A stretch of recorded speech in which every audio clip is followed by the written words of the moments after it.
Well, hi there. Today a presentation of a new knife, the Will Cutjack C22. This one I was looking quite forward to because it had a bit of hype around on the bigger channels, so I'd like to present this to you. It is a knife around €50, or perhaps you can even get it around $40 in the US, or for my American viewers. And I'd just like to present it to you. If we look at it and start at the tip, you see we have a drop point. The blade is D2 steel. If you look at the edge, backside, you will see that it is a rather thin blade, and it is, in my opinion, and for what for the use I've put into it, it is quite a good slicer. Overall, my impression of this is that I can definitely recommend it. But anyway, we'll get back to the presentation. You see at the presentation side we have the steel wheel logo. I'm not that fond of all that writing on the blade, but it's there. It's not a big deal. If we look at the back side of the blade, we have some more writing, Cutjack G22, and even up here the D2 logo, and a ramp with a bit of jimping on top of the blade for that extra grip when you choke up, which you can do quite easily because it has a finger choil and you can choke it up here. That's not a bad thing. On the flipper, a little bit of jimping. I don't know if that's really necessary, but it's there and it's a design feature, I guess. The handle is FRN, which is sort of nylon, what do you call it, fiber reinforced nylon, and it is in this case black. You can even get a green version, and as you can see, quite a nice handle with a little bit of texturing for that extra grip. If you look at the back side, you have the pocket clip, and I don't know if I like these panhead screws, but it's not a big deal. They're there. Not very deep carry in my opinion. I like my knives deep carry, but in case you don't, well, no problem. Then it's this okay. It's not a big deal for me, but I'll just let it float in my pocket instead. The reason I like deep carry is actually that people look at you when you sort of have knives sticking out of your pocket, in this country anyway. The back spacer is a bit jimped, which in this case is quite nice when you have to get the knife out of the pocket. You have a bit of extra grip here, and of course in that case the not so deep carry helps a little bit as well.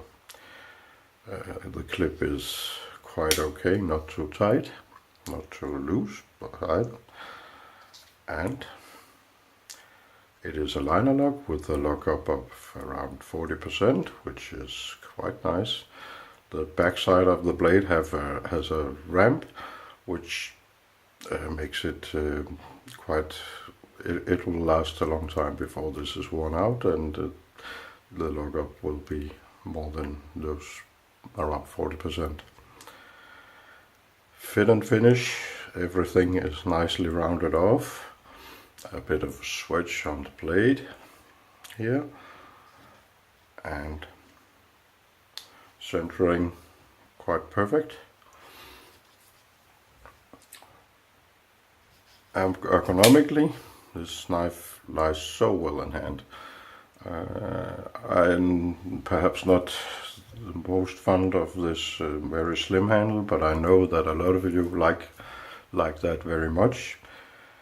And at the same time, this is a very light knife, 105 grams, and I don't remember how much that is in ounces, but I'll put all the data in the end of this video, and even with ounces and metric measurements as well.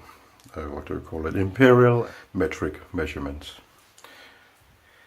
But 105 grams is not a lot, and of course it is the slim blade and the slim handle and not a lot of milling in the liners that makes this knife quite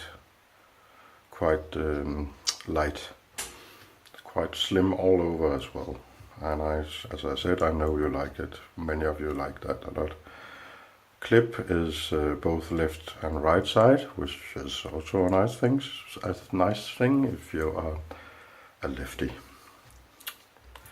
Action. This one is on washers, and it doesn't have the same feeling as with ball bearings, but it is still very nicely smooth. A bit of a different feel to it, but as you can see, you can flip it so easily. It's not a drop shot, but you can still make it drop. But of course the weight of the blade has something to do with that. It is a light knife all over, and the blade is light, so it won't drop on its own weight. But I can only tell you that it is extremely smooth, and some people will like phosphor bronze washers more than other. This is by far the best washer knife I have in my collection. I think they must have done something right with the placement of the flipper, and of course it is kind of smooth.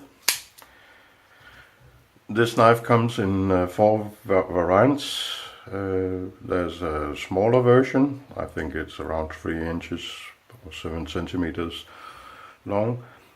Same color handle and same materials, D2, FRN and washers. But it also comes in 2 more expensive versions. Same dimensions, but in M390 steel, G10 handles and ball bearings, and this you'll get for around $140–50, or in Europe around €170 perhaps. So you have a bit of options, and I'm not sure any other colors than green and black, but that's okay too, I guess. I didn't know that I really would like a knife this light and slim, but I actually do. The way you use a knife is not the same that I do, so I present it to you, and you might think that some other things are important, but I've told you what I think, and I definitely think I can recommend this just purely by its action, its finish and so on. It really feels like a nice knife. It doesn't excel in any particular point, but it's just good all over. From the nice jimping, the choil that makes you choke up easily, the nice ergonomics, the nice action. It doesn't excel, as I said, in any particular area. It just feels like what you would expect from a knife, a good tool, an inexpensive good tool, good materials, good fit and finish, and that really is what makes this knife excel all over. It is just feels like a nice tool, and for this I'll definitely recommend it.